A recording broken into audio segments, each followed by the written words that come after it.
Tuition fee manage করা যায় কিনা। Hi, welcome back to part 13, যেখানে আমরা কথা বলবো টিউশন ফি ম্যানেজ করা যায় কিনা। না ভাই, করা যায় না।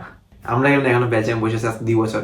ওকে, first the thing is that এখানে টিউশন ফি ম্যানেজ করা পসিবল, বাট আপনার মানি ম্যানেজমেন্ট শিখতে হবে। আপনি প্রতি মাসে যে টাকাটা পান ওই টাকাটা ট্রাই করেন আপনি সেভ করার জন্য, এক্সেপ্ট আপনার লিভিং এক্সপেন্স। তারপর যখন সামার ব্রেক আসবে তখন 3 মাসের ভিতরে আপনি ট্রাই করেন ফুল পটেনশিয়ালে কাজ করার। দেখা যাবে আপনি টিউশন ফির অ্যাটলিস্ট 70-80% জমাতে পারতেছেন। তারপর গিয়ে আপনি আপনার ইউনিভার্সিটিকে বলেন যে ইনস্টলমেন্ট আপনি পে করবেন, তখন আপনি যা বেঁচে আছে ওই টাকাটা আপনি আবার আস্তে আস্তে করে পে করেন। এখন আমি বলি আমাদের সাথে কারেন্ট কেমন হবেন, আমার থ্রুতে কেমন অ্যাপ্লাই করবেন। আমরাও আপনাদেরকে ফাইল প্রসেসিং করে দিতে হেল্প করি। ডিসক্রিপশনে দেওয়া থাকা হোয়াটসঅ্যাপ নাম্বারে আপনি আমাদের সাথে কন্ট্যাক্ট করেন, দেন আমরা সব ইনফরমেশন আপনাকে দিয়ে দেবো to connect with us and to apply through us. Good luck, see you soon, you're done. এভাবে সবাই করে।